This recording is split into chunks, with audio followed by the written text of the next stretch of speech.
Bonsoir tout le monde. Bon, ça dépend de là où vous me recevez.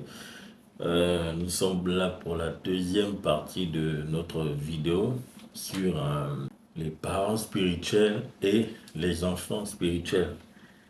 Qu'est-ce que j'en pense? Bon, s'il faut donner un titre à cette vidéo, c'est ce que je peux donner quoi? Les parents spirituels et les enfants spirituels. Qu'est-ce que j'en pense? Ceux qui nous regardent pour la première fois par rapport à ce sujet, je vous prie de bien vouloir aller sur mes différentes plateformes, que ce soit sur Facebook, sur ma page Facebook, comme vous le voyez, ma page TikTok. Là-bas, j'ai mis une première vidéo sur le sujet où je posais une question. En réalité, je posais une question, je ne faisais pas de jugement. Donc, et j'ai reçu beaucoup de notifications, des personnes qui ont réagi, qui se sont senties interpellées, parce que normalement c'était ça le but. Bon, dommage hein, pour ceux qui se sont sentis accusés, c'était pas mon objectif. C'est venu suite à un échange que j'ai eu avec mon épouse et on se posait des questions.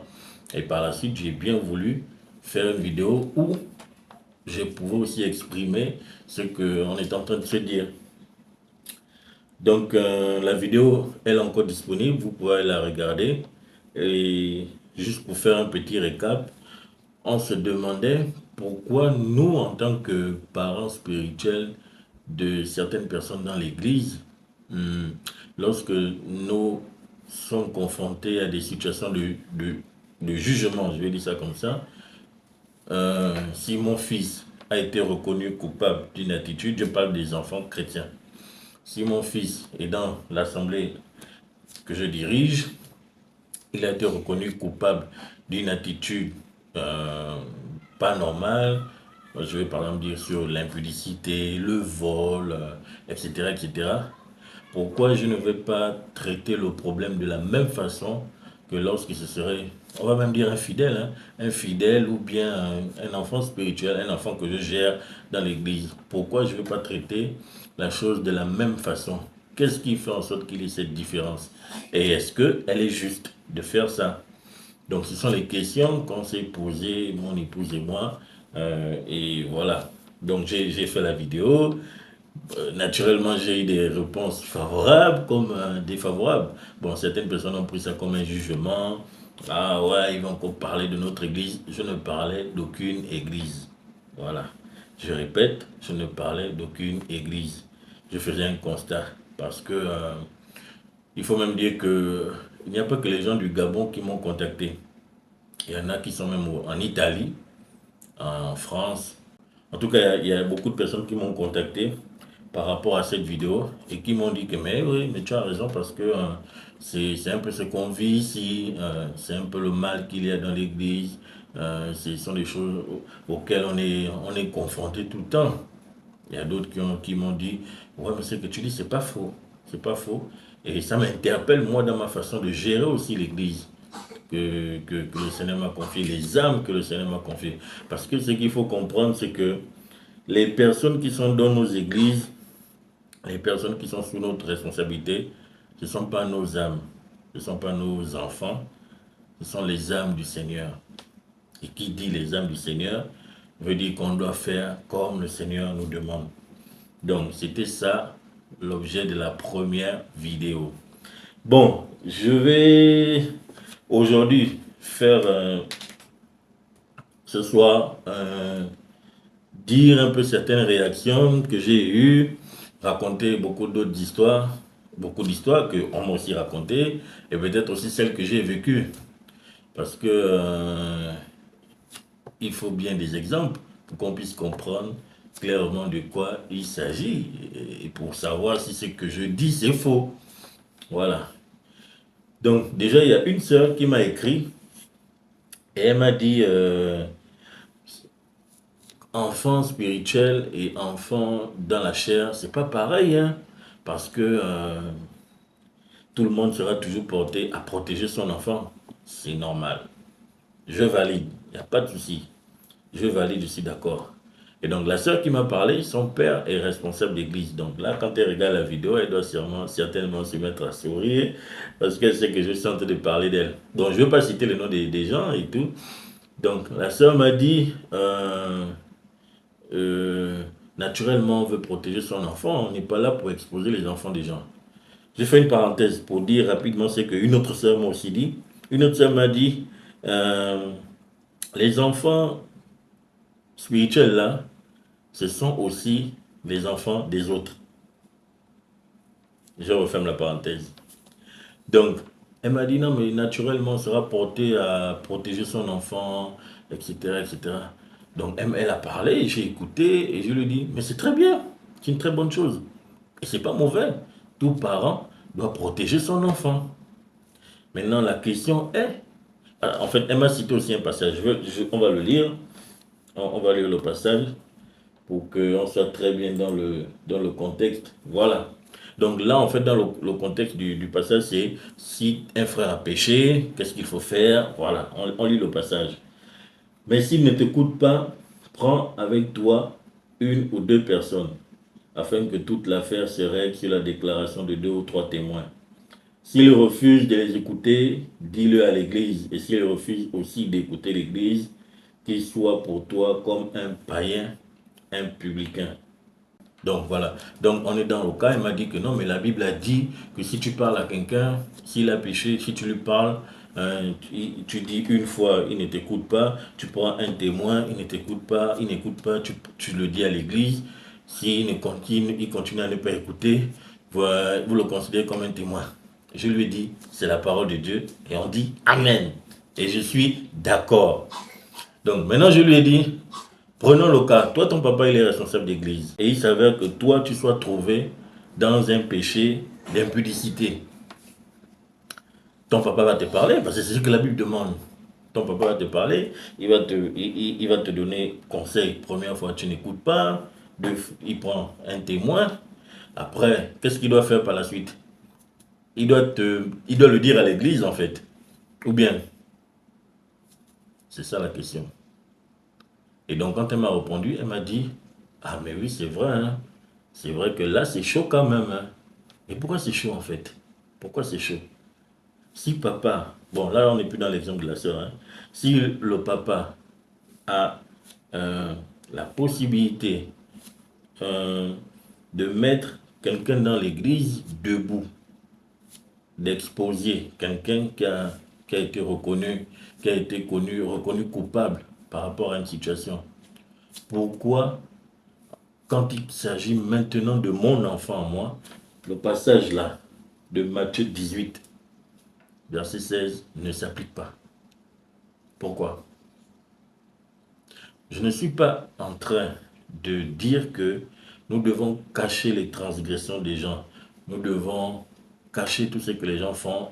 Il faut qu'on accepte. Non, ce n'est pas de ça dont je suis en train de parler.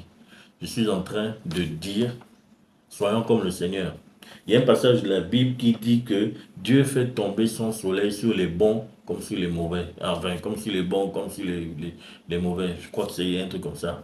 Mais si Dieu le fait, est-ce qu'il dit en fait? Est-ce qu'à ce moment il dit, bon, le soleil là, je vais faire chauffer ça moins fort sur mes enfants et beaucoup plus fort sur ceux qui sont païens, ceux qui ne m'ont pas encore accepté? Non. En toutes circonstances, en toute situation, Dieu est impartial dans le jugement des choses. Tu fais quelque chose, c'est la parole de Dieu qui va te juger. Et c'est ce qu'on attend de ceux qui sont responsables. Donc, on se comprend en fait. On se comprend. Donc, moi, j'ai dit ça à la sœur. J'ai dit donc, ok, si papa gère une affaire d'un frère dans l'église qui a été reconnu coupable d'impudicité, de vol, de mensonge, de calomnie, etc., etc., et qu'il faut qu'on applique ce passage, mais il faut bien aussi que lorsque moi, en tant que son enfant, je serai reconnu coupable de ce genre de choses, mais que ce passage aussi soit appliqué. Dieu est juste, nous aussi on doit être juste dans notre façon de traiter les affaires. Donc, il y a ce point-là que je voulais vraiment évoquer. Je vais regarder encore un autre passage, parce qu'il y a beaucoup de passages que les gens m'ont envoyé hier. Voilà, il y a d'autres qui m'ont dit, ils m'ont dit le passage qui dit que ne vous mettez pas avec ce genre de personnes. Je paraphrase, mais je vais lire le passage. 1 Corinthiens 5, 10 à 12. Non pas d'une manière absolue avec les impudiques de ce monde, ou avec les cupides et les ravisseurs, ou les idolâtres. Autrement, il voudrait vous faire sortir du monde. Maintenant, je vous ai écrit, ce n'est pas pour avoir des relations avec quelqu'un qui, se nommant frère, est impudique, ou cupide, ou idolâtre, ou outrageux, ou ivrogne, ou ravisseur, de ne même pas manger avec de tels hommes. C'est la parole de Dieu et on dit Amen. Moi, je pose toujours une question. Quand quelqu'un m'envoie ce genre de passage, je pose toujours la question de savoir, ok, imagine que ton papa ou bien ta maman qui est responsable d'église vient sur la chaire un dimanche et il dit, bon, je vais donner un nom comme ça, je vais dire Gasparette, une fille. Bon, à partir d'aujourd'hui, Gasparette, elle a été reconnue comme impudique, ou cupide, ou idolâtre, ou outrageux, ou ivrogne. Euh, Ne mangez même plus jamais avec elle. J'ai encore posé la question hier à une personne. Qu'est-ce que tu en penses? Tu penses que ton papa ou bien ta maman peut faire ce genre de choses? Ah non, non, non, je pense pas, non. Non, ce cas-là, quand même, c'est fort. Hein. C'est fort parce qu'il s'agit de ton enfant à toi. Mais parce que tu es son enfant.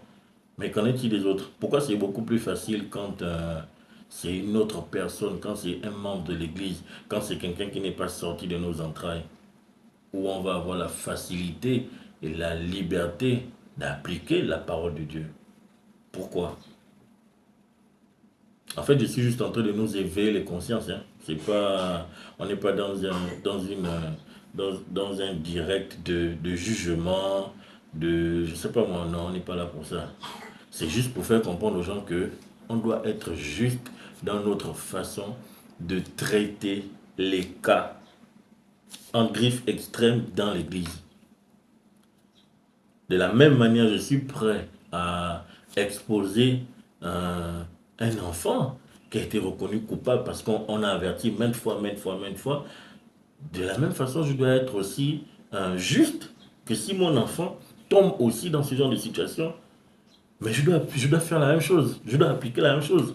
Et moi, je pense, et moi, je me dis, personnellement, moi, je me dis, qu'en faisant même ce genre de choses-là, c'est ce qui va même apporter du crédit à la personne qui est responsable. Parce que les membres de l'église, ou bien même les jeunes comme lui, pourront dire, ah ouais, si son papa a pu faire ça, ah non, là, quand même, non, là, c'est fort, là, c'est fort. Là, c'est fort. C'est ce que les parents, enfin, c'est ce que les enfants et même les fidèles de l'église peuvent se dire. Et c'est important en fait. Donc moi, ma vidéo, hier et même encore aujourd'hui, c'est pas dans un sens où je veux critiquer quelqu'un, où je veux faire du mal à quelqu'un. Non, c'est juste pour attirer l'attention de nous qui sommes responsables dans l'église. C'est important, c'est important. Ce passage-là, j'ai encore deux sœurs qui m'ont contacté et je vais vous raconter une histoire. Une sœur m'a raconté que elle vivait chez elle et puis après elle est allée dans une famille d'accueil et tout, dans une église. Ses parents étaient très proches d'une famille et donc du coup elle est partie. Et là-bas ça ne se passait pas bien. Et du coup elle avait fait une fugue. Elle était partie. Bon, je ne vais pas rentrer dans les détails pourquoi elle était partie. Déjà, bon, elle m'a pas aussi trop donné les détails. Et elle est partie. Et il s'avère que certaines mamans de l'église à cette période-là étaient au courant que la fille avait fait la fugue. Et certaines mamans-là, parmi ces mamans, il y avait une qui avait des filles. Et celle qui avait des filles avait dit à leur fille, ne vous approchez plus d'elle. Quand vous la voyez à l'église, ne lui dites même pas bonjour. On est dans le passage là. Ne mangez même plus avec de telles personnes. Je crois qu'il y a un passage dans la Bible qui dit ne saluez plus, je ne sais pas. Hein. Vraiment, je ne sais pas. De mémoire, je ne sais pas. Donc, elle a dit ça à ses enfants.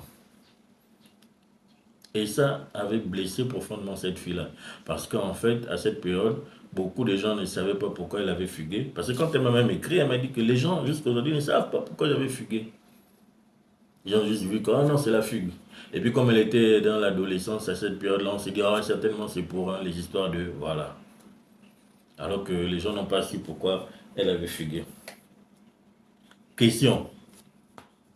La maman en question qui avait dit à ses filles de ne pas s'approcher de la fille, que quand vous la voyez, vous ne lui dites même pas bonjour. Question. La maman, parce que la maman en question, je la connais. Est-ce que la maman là, elle est capable, elle, de supporter si on dit ça à ses enfants? Moi-même, je réponds, je dis non, parce que je connais la maman. Pourquoi je dis non? Ça m'envoie dans une autre histoire. La maman avait un de ses fils, ou un de ses neveux, en tout cas, voilà. Je préfère pas trop donner les détails, sinon, voilà, certaines personnes vont savoir que, voilà, je préfère raconter ça comme ça. Donc, elle avait un de ses neveux qui, à l'époque, euh, en grandissant et tout, il était bien affermi dans le Seigneur et tout, il faisait beaucoup de choses à l'église et tout. Et après, il était tombé dans l'impudicité, voilà, il commençait à sortir les filles et tout.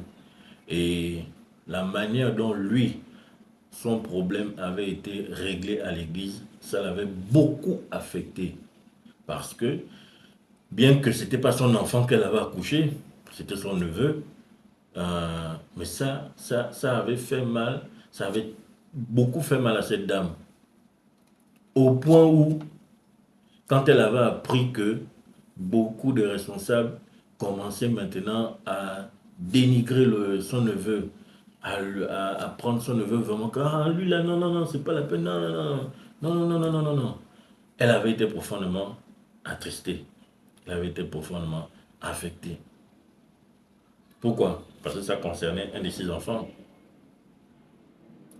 Mais sauf que là, comme ça concerne ton enfant, tu es beaucoup affecté.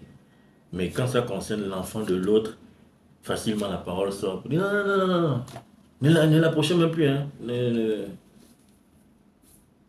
Le jugement.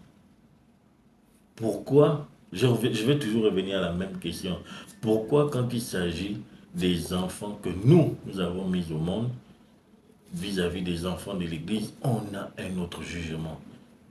C'est qui nous apprend ça en fait? Qui nous apprend ça? Est-ce que c'est la parole de Dieu? Je ne pense pas. Parce que Dieu est impartial. Je disais la dernière fois, l'amour couvre une multitude de péchés. Dieu est dans sa façon de nous traiter par rapport à nos manquements, à nos égarements. Il le fait de manière juste. Il le fait de manière juste.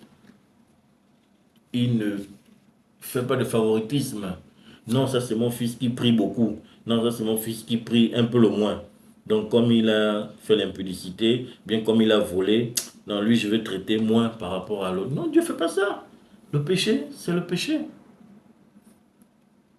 Donc, si tu es amené à juger une affaire comme ça, tu dois le faire de manière juste et équitable.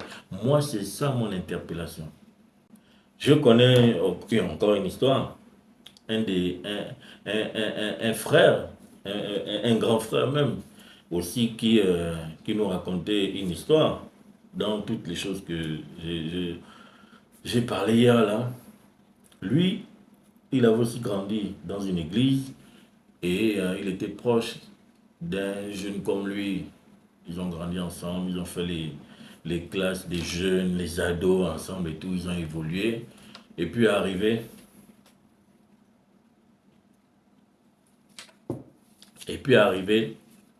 à la phase où les gars commençaient déjà à tomber amoureux pour se marier. Le fils du responsable s'était fiancé, était proche de se marier en fait. Il avait déjà une sœur et puis voilà. Quelque temps avant le mariage, il est sorti avec la sœur avec qui il devait se marier. L'histoire a commencé à sortir. Son papa, qui était responsable de l'église, a tout fait pour que l'histoire ne soit pas connue. Mais bon, malheureusement, moi je suis au courant de ça, c'est que... Mais je crois que beaucoup de gens ne sont pas au courant de ça. L'histoire est sortie, enfin, le papa a tout fait pour que l'histoire ne soit pas connue. Il a tout fait, il a demandé, il a même menacé certaines personnes de ne jamais parler de ça. Et que ça se calme. Personne ne parle de ça. Donc, le gars, il a couché la fille avant le mariage, et puis ils se sont mariés. Quelque temps après, le gars, on l'a consacré responsable dans l'église pour gérer une paroisse. Le frère qui me raconte l'histoire, c'est un grand frère, il me raconte l'histoire, et il me dit, euh, quelque temps aussi, moi après, je suis tombé dans le même machin. Je suis tombé dans la même histoire. Bon, pas avec la fille avec qui il va épouser, mais il est tombé dans l'impudicité et tout.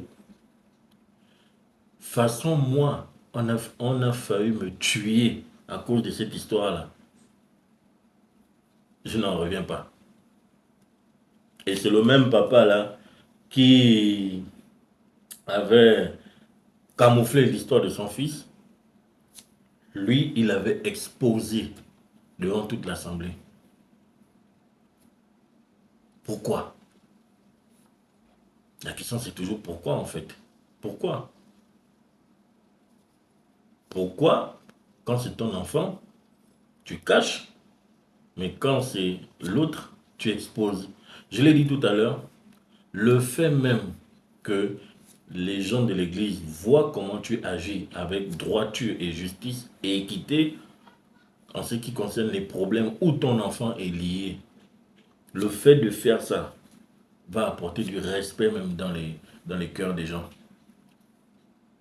Et très souvent, beaucoup ne comprennent pas pourquoi les personnes qu'on expose, qui sont au courant des histoires des autres, se révoltent et puis par exemple décident de partir de l'église. Parce qu'ils savent, ils sont au courant. C'est son ami en fait. Il sait que son ami est tombé dans le truc et il sait que son papa a couvert l'affaire, etc. Mais quand c'est arrivé à son tour à lui, non pas parce qu'il voulait copier, mais ça arrivait. Lui, il a été exposé, menacé, mis devant tout le monde à l'église. Pourquoi? Je ne dis pas qu'on doit cacher sa faute. Je parle de l'injustice. Pourquoi? C'est pas... Est-ce que Dieu est d'accord avec ce genre de choses-là? Hein? Donc, c'est ça que je voulais attirer notre attention. Pourquoi? Nous tous là, autant que nous sommes, nous avons été rachetés au prix du sang de Jésus. C'est ce que nous devons comprendre, nous en tant que responsables d'église. La vie des gens qui sont dans ma maison, que j'ai enfantée, et la vie et les gens que le Seigneur amène dans ma maison, donc les enfants de l'église, tous, ils ont été rachetés au même prix du sang de Jésus. Ils ont la même valeur. Donc je ne peux pas faire de favoritisme dans la gestion des choses qui concernent leur vie. Et surtout quand je suis responsable d'église, je ne peux pas faire de favoritisme dans la gestion des problèmes. Tous, ils ont été rachetés au même prix. Ils ont la valeur du sang de Jésus. Donc c'est une interpellation. C'est vraiment pas un tribunal. C'est vraiment une interpellation. Pour qu'on se remette tous en question. Bon, certainement, je me parle aussi à moi-même. Certainement, il y a certains qui écoutent là qui se disent que oh, Junior, laisse, quand tu seras responsable, tu vas faire la même chose. Avoir le cœur de Dieu, c'est difficile. Hein? C'est très difficile d'avoir le cœur de Dieu. Mais c'est ce que nous devons tous savoir. C'est ce que nous devons tous savoir. Et c'est difficile parce que même la soeur qui m'a écrit, elle m'a dit non, là quand même, c'est fort. J'avoue que là, c'est fort. Mon père me mettre debout à l'église comme ça là. Non, là c'est un truc qu'on va régler en famille et tout, ça va même pas arriver à l'église et tout. Mais pourquoi? Pourquoi? Tu as été reconnu coupable, idolâtre, cupide, outrageux, ivrogne, etc. Tu as été reconnu coupable de ça. Hein? Soyons impartial. Vraiment, c'est ça le message. Soyons impartial. Et un autre volet, être parent spirituel ne veut pas dire que tu commandes la vie de tes fidèles ou bien tu commandes la vie des enfants que le Seigneur t'a confiés. Tu ne commandes la vie de personne. Je l'ai dit tout à l'heure, ce sont les âmes que le Seigneur nous a confiées. Ce sont les âmes que le Seigneur nous a confiées. On doit en prendre soin. Mais on prend soin comment? En faisant comme le Seigneur nous dit. Mais aujourd'hui, quand on regarde un peu comment ça se passe dans les églises, on a l'impression que c'est pour nous, on fait comme on veut, on parle comme on veut, on dit ce qu'on veut. Dans ma première vidéo, je disais que des fois, on va même te donner les conseils en te disant que ça vient de Dieu. Il faut écouter ça. Oh, la parole n'est pas éprouvée. La Bible dit quoi? Que la parole doit être éprouvée, non? Hein? Moi j'aime beaucoup, bon, je ne vais pas dire le nom, sinon on va dire que ouais, tu viens encore parler tu viens faire les comparaisons. Il y a un pasteur que je connais très bien, qui me dit souvent, ce que je vous dis là, allez-y après, lire vos Bibles pour vérifier si c'est écrit, hein. Donc ne prenez pas tout pour argent comptant, soyez comme les chrétiens des Bérets. Il dit ça tous les dimanches, mon frère. J'abuse un peu, mais il dit ça tout le temps. Tout ce que tu dis à un enfant spirituel, tu as le Saint-Esprit, il a le Saint-Esprit, il a aussi la capacité d'écouter Dieu et la volonté de choisir s'il veut mettre en pratique ou pas. Il ne faut pas qu'on rentre dans des, je ne sais pas si le mot existe, mais dans des trucs où tu veux commander et quand la personne, moi je connais de mes cousins qui disaient souvent que, ouais, mais quand tu fais, quand tu n'écoutes pas comme il dit, tu ne fais pas comme il a dit, c'est comme si tu as même déjà fait un péché. C'est comme si tu avais déjà fait un péché et le responsable est maintenant fâché contre toi. Pourtant, c'est pour ta propre vie. Hein. C'est un conseil qui concerne ta propre vie. Mais il te montre vraiment comme si tu avais péché. Je dis ça parce que je vais vous raconter une histoire. Maintenant, ça, c'est une histoire qui me concerne. Et je vais terminer avec ça. Moi, quand j'avais voulu me marier, quand j'avais voulu me marier et tout, j'avais demandé la main à ma femme que vous connaissez, voilà, que vous voyez à l'écran et tout. Hein, c'est la plus belle femme, hein, c'est la plus belle femme du monde. Ça, je discute avec personne. Donc, quand j'avais décidé de me marier et tout, à cette époque, j'avais des parents spirituels. Et il s'avère que elle aussi, elle avait, on avait les mêmes parents. Bon, je ne sais pas si elle vraiment c'était ses parents spirituels, mais je ne pense pas. Je ne crois pas. Parce que elle était allée là-bas, elle restait là-bas. Voilà. C'est un peu comme dans l'église en question où elle priait à l'époque, où enfin, les enfants allaient en vacances, ils allaient rester des fois 1 an, 2 ans, voilà. Mais ça ne veut pas dire que quand l'enfant vient rester chez toi 1 an, 2 ans, 3 ans, c'est maintenant toi c'est maintenant toi qui sont parents spirituels. Hein? Voilà. Donc, euh, je lui avais demandé la main, et comme elle vivait chez eux, bah, il fallait bien qu'elle leur dise que, bon, il y a un frère qui m'a demandé la main. Bon, moi, je n'étais plus, je n'appartenais plus à cette assemblée. J'étais déjà parti. Ça faisait déjà 1 an, je crois, 1 an, oui. Donc, elle leur a dit que bon, en fait, je crois qu'il avait convoqué un truc comme ça. Voilà, que non, voilà, il y a un frère qui m'a demandé la main et tout. Ah, c'est qui le frère? Ah, ils sont d'abord contents. Oh, waouh! Ah, bon, enfin, c'est la dame qui est contente. Oh là là, mais tu vas te marier, ma fille. Oh, vraiment? Oh, ok. Bon, je ne sais pas si c'était la comédie ou bien si, ou bien si c'était sérieux. Bon, je ne sais pas. Donc, elle dit le nom du frère. Elle dit non, c'est Junior. Quel Junior? Junior Linda. Le visage devient froid. Comment ça, ma fille? Junior, là. Je vous parle des gens qui m'ont vu grandir. Là, on est dans le volet où c'est le responsable qui veut maintenant te dicter ce que toi tu dois faire obligatoirement. Hein? Voilà, on est dans ce volet-là. Et si tu ne fais pas, ça devient des problèmes. Comment ça, Junior? Donc ils lui ont parlé. Non, il a quoi? Tu vas aller où avec lui? Machin, ils ont parlé. Elle m'avait dit que c'était une réunion très chaude, hein, très chaude. En tout cas, elle m'avait dit que c'était une réunion très chaude. Et à cette réunion, on lui avait parlé des choses que j'avais fait avant. Je me souviens quand j'étais en première, j'étais avec une sœur de l'église où je priais avant. On était dans la même salle de classe. Et elle, c'était du genre, quand le prof est en classe, quand il raconte les choses qui font rire, il ne faut pas rire. Parce que nous, les chrétiens, on ne rit pas. Tu dois être sérieux. Donc, elle riait jamais. Et moi, j'aimais rire. Ah, et c'était notre prof de philo. Donc, le gars, il racontait les choses et tout. On riait, on riait.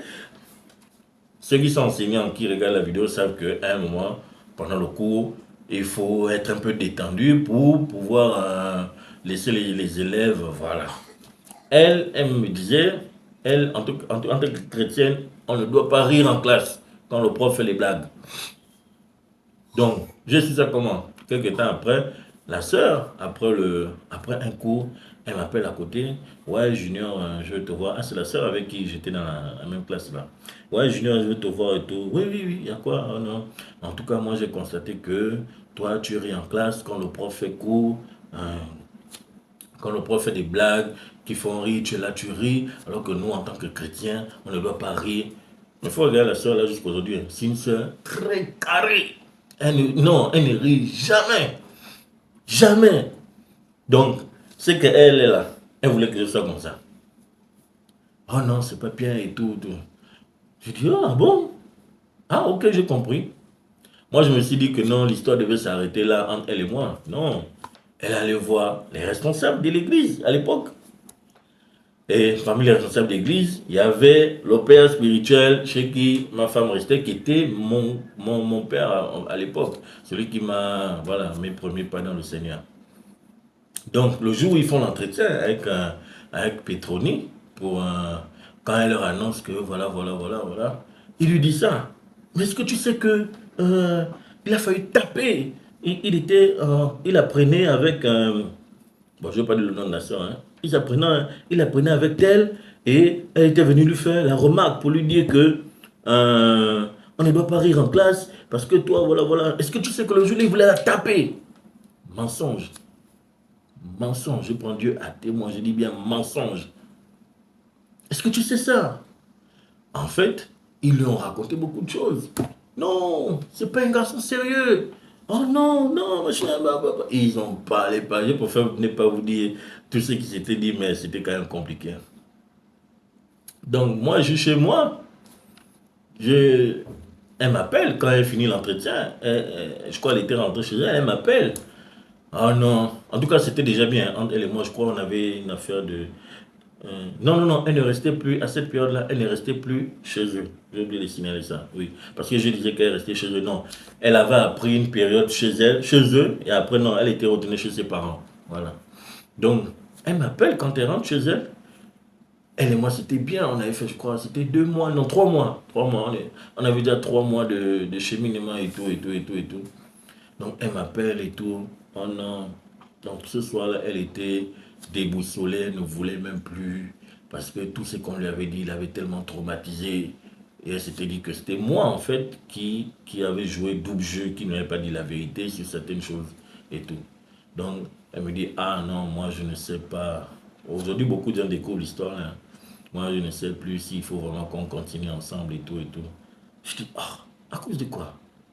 Non, à cause de ça, ils m'ont raconté ça. J'étais choqué.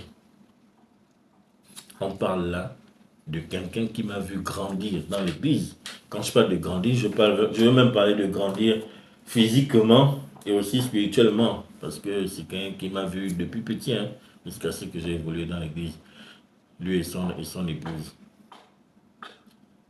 Donc, et elle m'a dit qu'ils ont dit que il faut passer là-bas les voir. Il faut passer là-bas les voir. Donc, je suis parti. Je crois que quelques jours après, je suis parti. Et avant même que je ne parte, elle et moi, on avait pris un temps pour prier et tout comme ça. Donc, je suis parti finalement les voir. Et avant d'aller les voir, j'avais dit à mon pasteur que Bon, voilà un peu comment ça s'est passé là-bas, l'autre côté, et tout et tout. Voilà, il m'a dit, ah, faut partir, faut aller écouter ce qu'ils vont te dire. Et avant de partir, c'est une phrase qui m'a dit, qui m'a touché. Tu pries et tu dis à Dieu qu'il ne doit pas te parler sous la chair, selon la chair et tout, tout, tout. Donc je suis parti, bref, je suis parti. Ah non, voilà, voilà, il y a eu ça, voilà, moi j'ai pas compris ça, pourquoi vous avez dit ça à Petroni, pourquoi, voilà, voilà, voici la vraie histoire, voilà, voilà, voilà, voilà, voilà. On a parlé, c'était relax. Ils ne m'ont même pas dit que non, Junior, non, ne veut pas, ne veut non. Au contraire même, et il m'a même donné les conseils même par rapport à ce projet de mariage. Donc moi je suis sorti de là, euh, c'est quoi le mot? Genre, en tout cas, c'est pas, j'ai envie de dire étourdi, mais c'est pas ça le mot. Je sais pas si vous comprenez ce que je veux dire. Mais je suis sorti de là, j'étais dérangé. J'ai dit, mais attends, c'est quoi ça?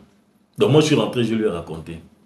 J'ai dit, mais voilà comment moi l'entretien s'est passé. Elle aussi a été étonnée. Oh. Mais pourtant, quand ils étaient avec moi, ils étaient chauds, ils ont fait comme ça, ils ont dit ça, ils ont tapé du poing sur la table, ils ont fait. J'ai dit, non, moi, avec moi, c'était relax, au contraire, moi-même donner les conseils par rapport à notre relation même. Oh! Bon, quelques temps après, ils ont mis la pression à la fille pour arrêter ça. Et ils ont même dit à la fille, pendant l'entretien, pendant un des entretiens, ils ont dit à la fille, si tu nous considères comme tes parents, arrête-nous le projet de mariage là. Pourquoi? Ça, c'est une façon comment on appelle ça? C'est quoi le mot? C'est une façon de, non, c'est pas, je ne trouve pas le mot là. C'est dans ma tête, mais je n'arrive pas à trouver le mot. Genre comme pour faire culpabiliser les gens, genre pour, je sais pas moi. Si tu considères que nous sommes tes parents, tu nous arrêtes ce projet de mariage là. On ne veut pas ça. Bon, au final, elle n'a pas arrêté. Vous voyez bien que nous sommes mariés. Voilà. Ça fait 5 ans déjà, nous sommes en train d'aller dans notre 6e année. Et on vit bien. Donc il y a beaucoup de choses qui se sont passées par la suite, où on a eu des échanges. Une fois j'avais entendu qu'ils avaient encore raconté beaucoup de choses sur moi, machin. Quelqu'un qui m'a vu grandir. Quelqu'un qui m'a vu grandir. La question, comme je l'ai dit depuis le début, c'est pourquoi? Est-ce que toi-même, en tant que parent, tu souhaiterais qu'on fasse ça à ton enfant quand il s'agit de, de, de projet de mariage, bien, peu importe la raison. Est-ce que tu souhaiterais ça, qu'on fasse ça à ton enfant? Il y a des personnes euh, qui, c'est des gens qui m'ont aussi écrit, hein. Il y a des personnes qui, lorsqu'ils ont voulu se marier, ils ont entendu des trucs du genre, non, non, non, celle-là, quand elle était jeune, elle faisait comme ça. Elle couchait les hommes, mais elle faisait ça, elle faisait ça, elle faisait ça, elle faisait ça. Donc elle ne peut pas se marier. Non, non, non, non, non, non, non, non, non, non, non, non. Pourquoi? Est-ce que c'est comme ça qu'on veut gérer l'église du Seigneur, les âmes que le Seigneur nous a confiées? Est-ce que c'est comme ça? On veut souvent parler, réciter le passage de la Bible qui dit que si quelqu'un est en Christ, il est une nouvelle créature, les choses anciennes sont passées, voici toutes choses qui sont devenues nouvelles. Mais lorsque nous sommes maintenant face à la situation, on oublie que ce passage-là existe. Parce que très souvent, lorsqu'il s'agit des histoires de mariage, des histoires de consécration des responsables, des histoires de, je ne sais pas moi, on va toujours faire sortir le passé des gens. Ce que les gens ont fait dans le passé. On va faire sortir ces histoires-là. Pourquoi en fait? Est-ce que toi tu vas accepter que toi, ton fils, lorsqu'il voudra passer par les autres baptêmes, consécration, je ne sais pas de quoi, ou bien mariage, est-ce que tu souhaiterais que les autres aussi puissent faire sortir les dossiers d'avant là? Question. Et pourquoi on le fait? Donc je n'ai pas raconté toutes ces histoires-là pour que vous soyez au courant, pour faire le Congo ça, pour qu'on dise que voilà, Junior il a fait la vidéo, pour raconter ce qui s'est passé avec tel. Non, c'est un objectif bien précis. C'est pour montrer un peu ce qu'on fait, en fait. C'est pour montrer un peu ce que les gens ont l'habitude de faire. et se poser la question devant Dieu, est-ce que c'est juste de faire comme ça? Et si mon enfant, moi, est emmené à vivre ce genre de situation, est-ce que ça va me plaire en fait? Est-ce que ça va me plaire? Et c'est ce qui fait même en sorte que souvent, beaucoup de parents font même beaucoup plus confiance aux responsables, à la vie que va donner le responsable, plutôt qu'à toi-même qui es le propre parent de l'enfant. Moi, je l'ai vécu avec mes parents. Je l'ai vécu avec mes parents. Je l'ai vécu avec mes parents. Donc c'est quelqu'un qui a vécu ça qui vous parle. Bon, c'est pas parce que j'en parle aujourd'hui que ça veut dire que j'ai un problème avec quelqu'un, parce que généralement c'est un peu ça, c'est un peu dans ça que les gens, ouais, s'il parle de ça aujourd'hui, ça veut dire que là il est fâché, il a un problème. C'est faux, pardon. Je parle de ça pour attirer l'attention. Je n'ai pas un problème. Et ce couple-là dont je parle là, euh, moi, je leur ai pardonné. La preuve, c'est que le monsieur était venu, je crois, une fois ou deux fois, je sais pas, chez nous ici à la maison. Je crois que c'était une fois, je sais même plus. Il m'avait appelé, mais même j'étais même étonné, j'avais vu, ah ouais, Junior, tu es à la maison, oui, bon, j'arrive et tout. Ah, j'étais étonné. Il était venu, il était venu à la maison. Donc moi j'ai oublié, moi j'ai pardonné, moi je suis passé à autre chose. Mais j'ai compris qu'en fait, ces personnes qui font ça, ce sont des personnes qui, elles-mêmes, elles ont vécu ça. Donc elles ne font que reproduire le même modèle. Et pardonnez-moi pour ce que je vais dire, mais c'est la vérité. Ces personnes qui font ça ne comprennent pas la Bible, ce que Dieu pense et ce que Dieu dit. En toutes circonstances, en toute situation, je dois agir de manière juste comme le Seigneur le demande. C'est ça. Pour terminer avec, lorsqu'on discutait par rapport au sujet des parents qui agissent de manière injuste envers les enfants spirituels ou envers les enfants d'église par rapport à certaines situations, avec mon épouse, on parlait du fait que lorsqu'un enfant naît dans beaucoup de familles, certains parents chrétiens reçoivent souvent des directions, des paroles concernant leurs enfants. Et souvent, très souvent, ils donnent des noms prophétiques. On va par exemple l'appeler Nathan. Nathan qui veut dire, quoi, je crois que c'est le don de Dieu, un truc comme ça. Nathan, le don de Dieu. Ou bien on va l'appeler, je sais pas moi, Ève, ou bien on va l'appeler, je sais pas moi, voilà, Samuel, tu vois. Et en fonction du nom, c'est parce que c'est rattaché à quelque chose que le Seigneur t'a fait comprendre.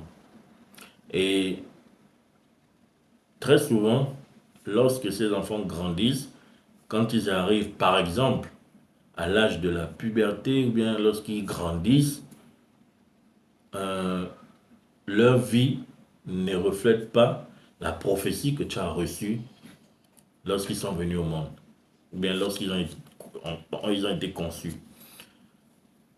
Est-ce que, en tant que parent, ce que tu as reçu comme révélation, comme prophétie pour cet enfant, à cause de ce que tu vois, est-ce que, tu ne crois plus à ce que le Seigneur t'a dit?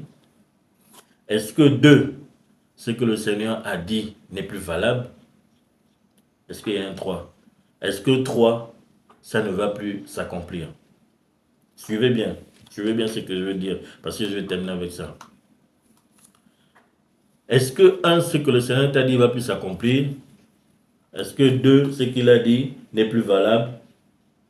Est-ce que 3, je sais plus, j'ai oublié. La réponse c'est non. Et la réponse est même, ça va s'accomplir, mais peut-être pas maintenant. Mais ça va s'accomplir, puisque c'est le Seigneur qui a dit. Et il y a aussi une chose qu'il faut comprendre, c'est qu'on travaille à l'accomplissement d'une prophétie. Voilà, c'est pas parce que le Seigneur a dit que tu seras riche, que maintenant tu vas rester là les matins, couché, et puis tu ne fais rien. Non, il faut travailler à l'accomplissement de la prophétie. Je prends cet exemple, pourquoi? Dans beaucoup d'assemblées, enfin dans certaines assemblées, je tiens quand même à préciser que les points dont je suis en train de parler, ce n'est pas tout le monde qui le fait. Il n'y a pas tout le monde qui fait ça. Il y a certains parents qui sont des très bons parents spirituels. Ça, il faut l'avouer. Moi-même, je suis tombé sur des très bons parents spirituels, là où je suis en ce moment, où je prie en ce moment. Mais il faut aussi avouer qu'il y a certaines personnes, dans certaines assemblées, c'est juste pas possible, quoi. Est-ce que, j'ai pris cet exemple pour nous faire comprendre quoi? Lorsque tu prends un enfant sous sous ton aile pour dire que tu vas coacher cet enfant, faire grandir cet enfant, la première chose que tu dois savoir, c'est que cet enfant-là, c'est le Seigneur qui te l'a donné. Deuxièmement, tu dois comprendre et tu dois savoir que tout ce que tu feras sur cet enfant doit avoir un appui biblique. C'est amusant, hein? Troisièmement, ce que tu dois savoir, c'est que le Seigneur lui-même, il est beaucoup plus engagé que toi dans la réussite de la vie de cet enfant. Donc, ce qui veut dire que tu ne dois pas faire comme si c'était, ça c'est mon histoire, et donc je dois faire, tu vas te taper la poitrine, etc., etc. Et donc, ce qui veut aussi dire, comme je l'ai dit tout à l'heure, le Seigneur va te donner une parole pour la vie de cet enfant, de cette personne, que ce soit un adulte, ou bien voilà. Le Seigneur va te donner une parole que lui, vraiment, je l'appelle à faire ça. Je veux qu'il soit comme ça, comme ça. Le Seigneur va te donner une parole. Bon, maintenant, chemin faisant, ça peut arriver que le gars, dans sa marche, il tombe, il se relève, il tombe, il reste longtemps couché, il ne se relève pas, ou bien il tombe pour de bon, ou bien il tombe vraiment, sa lampe a séché, comme on a entendu aujourd'hui avec le culte avec Pasteur Maud, sa lampe s'est éteinte. Est-ce que ça veut dire que les paroles que le Seigneur t'a données pour la vie de cet enfant ne va plus s'accomplir? Est-ce que ça veut dire que Dieu lui-même il a jeté l'éponge par rapport à cet enfant? Non. Donc, mon attitude vis-à-vis de lui par rapport à ce que le Seigneur m'a dit, c'est laquelle? C'est ce que je disais dans ma première vidéo. Même si mon enfant est arrivé à tomber plusieurs fois et que mon enfant est tombé par exemple dans le vol, l'impudicité, l'ivrognerie, etc., est-ce que ça veut dire que la parole que j'ai reçue du Seigneur concernant la vie de mon enfant là, ça veut dire qu'elle ne va plus s'accomplir?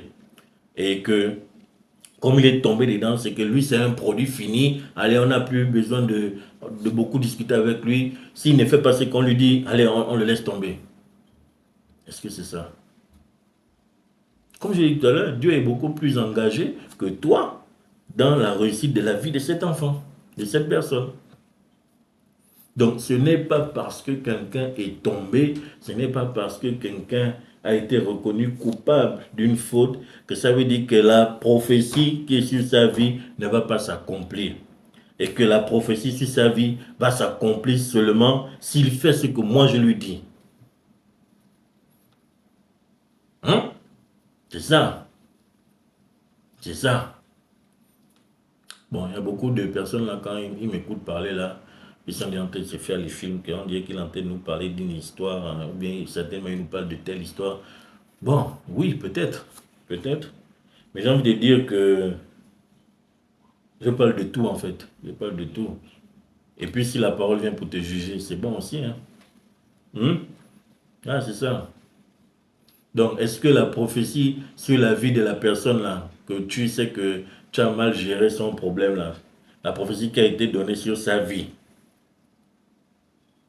pendant votre encadrement ne va pas s'accomplir parce que le gars ou la go ne fait pas comme toi tu veux qu'il fasse, ou bien qu'elle fasse. Hein? Si tu ne comprends pas la question, si tu ne comprends pas la question, prends la question concernant ton propre enfant. Est-ce que ce que mon enfant vit aujourd'hui là, c'est ce qui va faire en sorte que s'il n'écoute pas ce que moi je lui dis là, le Seigneur ne va pas accomplir sa parole dans sa vie. Comprenons, comme je l'ai dit tout à l'heure, le Seigneur est beaucoup plus engagé que nous dans la réussite de la vie de quelqu'un. Donc, de tout ce que j'ai dit, j'ai raconté beaucoup d'histoires qui ont peut-être choqué certaines personnes. Bon, il y a des détails que je n'ai pas aussi voulu donner, hein. Sinon on devait dire que lui-là, il allait faire une vidéo pour ramasser les gens, etc. Bah, il y a toujours des gens pour dire n'importe quoi. Tout ce que tu peux retenir dans ce que j'ai pu dire là, au bout d'une heure là, c'est que le Seigneur est juste. En Dieu, il n'y a aucune injustice. Dieu fait tomber son soleil sur les bons comme sur les moins bons. Si je suis responsable d'église, dans ma façon de gérer les difficultés des fidèles, je dois être juste. Si mon enfant est aussi impliqué dans cette histoire. Et c'est ce qui fera même aussi que auprès des fidèles, auprès des frères de mon enfant ou des sœurs de mon enfant de sa génération de l'église, ils puissent avoir du respect, de la considération. Les gens puissent se dire, ah oui, hein, ah s'il a pu faire ça à son enfant, oula, vraiment, ça veut dire que c'est quelqu'un de très droit. Je nous invite tous à avoir le cœur de Dieu. Je nous invite tous à avoir le cœur de Dieu, parce que c'est comme ça que le Seigneur, lui, il réagit. Quand il gère les affaires, tu as été reconnu coupable de quelque chose, il n'y aura pas d'intransigeance. La loi ou la parole va te juger. La parole va te juger. Donc aussi, ce que je peux aussi ajouter, c'est que en tant que responsable, en tant que parent, grand frère, ce que vous voulez dans l'église, etc., les âmes qui viennent à nous ne sont pas nos âmes, ce sont les âmes du Seigneur. Et on doit agir avec eux, interagir avec eux en fonction de comment le Seigneur dit. C'est ça. En fonction de comment le Seigneur dit et non pas en fonction de comment moi je veux qu'il fasse. Parce que beaucoup sont dans ça. Il faut qu'il fasse comme moi je veux. S'il ne fait pas comme moi je veux là, bah, on ne se parle plus. Je lui montre que je suis fâché, comme disait un de mes cousins. Quand tu ne fais pas comme il dit là, il va se fâcher avec toi, comme si tu as même péché. C'est ça. Arrêtons de prendre les âmes du Seigneur comme si ce sont nos propres âmes, nos enfants, on va agir avec eux. Ah, je m'ai oublié de raconter une histoire. Une sœur aussi qui m'a écrit hier pour me dire que... non, une sœur m'a écrit pour me raconter l'histoire qu'une sœur lui a racontée suite au poste, voilà. Elle dit que non, nous sommes mariés, nous on est mariés et tout, et dans notre foyer, ce sont les parents spirituels qui dirigent notre foyer. Mais vous avez quel problème? Tout ce qu'on doit décider, ce sont eux. Machin, on ne comprend pas tout ça. Mais c'est quoi cette ingérence-là? Les parents spirituels sont là pour encadrer, éduquer, prier, c'est même beaucoup plus ça, prier, encadrer, éduquer, aider les autres à grandir. Et non pas à s'ingérer dans tout. Si le gars ne veut pas te dire certaines choses, mais il ne te dit pas. Il ne te dit pas. Il ne te dit pas.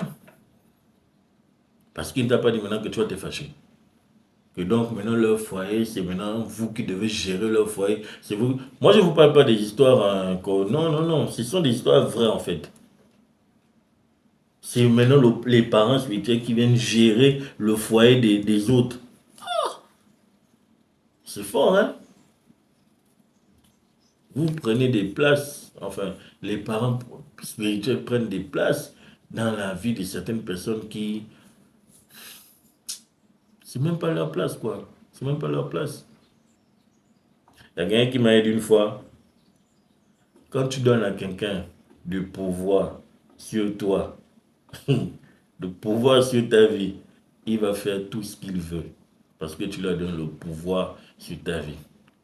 Un parent spirituel n'est pas un chef ou un gars qui vient pour commander. Il vient aider la personne à grandir, t'aider, à prier avec toi, et non pas à commander ta vie, à te dire obligatoirement ce que tu dois faire. Non, ça là, ça vient du Seigneur. Je me souviens de l'entretien que j'ai raconté tout à l'heure, que moi j'avais vécu avec ce couple-là. Il était même arrivé à me dire, le Seigneur dit qu'il n'est pas dedans, dans ce projet de mariage-là. Oui, ça fait 5 ans, bientôt 6 ans, j'ai vu le bonheur avec ma femme. Voilà. Bon, c'est une réponse comme ça, la cadeau. Hein? Et souvent, quand tu ne connais pas la parole de Dieu, hein, quand tu ne connais pas la Bible, on va t'effrayer avec tout. On va t'effrayer avec tout. Non, en tout cas, bref. Donc, c'est vraiment ça mon interpellation. Faisons attention à la manière dont on gère les âmes du Seigneur. Que ce soit nos enfants dans la chair, nos enfants spirituels, faisons attention. On va rendre des comptes à Dieu pour tout, c'est écrit dans la Bible, hein, pour tout ce qu'on a fait. Et surtout à notre façon de parler aux gens. Surtout à notre façon de parler aux gens. Quand ils sont dans des situations de péché, il y a une façon de parler. La personne est déjà clouée à cause de ce qu'elle a fait. On ne va pas en rajouter. On ne va pas en rajouter. On ne va pas en rajouter. Faisons attention. Faisons attention à la façon dont on parle aux gens quand ils ont été reconnus coupables d'un péché. Tu ne sais pas qu'est-ce que sera fait, qu'est-ce qui sera fait demain. Hein? Bon, ça fait combien de fois j'ai dit je vais terminer avec. Mais je vais encore terminer avec. Il y a une prédication que pasteur Yvan Castano avait fait. Je ne sais pas si je retrouve la vidéo, je vais un jour la poster. Il disait, pour les gens qui aiment parler mal aux autres quand ils tombent, les gens en tout cas, ils font. Il disait que toi aujourd'hui, tu veux que les gens manifestent de la miséricorde à ton égard par rapport à quelque chose que tu as fait, que ce soit toi ou un de tes enfants, puisque là on parle des parents-enfants. Tu veux qu'on manifeste de la miséricorde vis-à-vis de tes enfants quand ils ont été reconnus coupables de quelque chose. Mais toi, est-ce que tu as manifesté de la miséricorde, de la miséricorde, de l'amour envers les enfants des autres quand ils étaient tombés? Est-ce que tu l'as fait, en fait? Est-ce que tu l'as fait? Donc, si tu n'as pas semé ça, ne t'attends pas à recevoir autre chose. Tu veux manifester de la miséricorde dans ta vie, si ça arrive un jour que tu tombes, mais manifeste la miséricorde dans la vie des autres quand tu vas apprendre qu'ils sont tombés. Il y a une manière de parler à quelqu'un qui est tombé. Attention, ce sont les âmes du Seigneur, ce ne sont pas nos âmes. On est ensemble. Peace.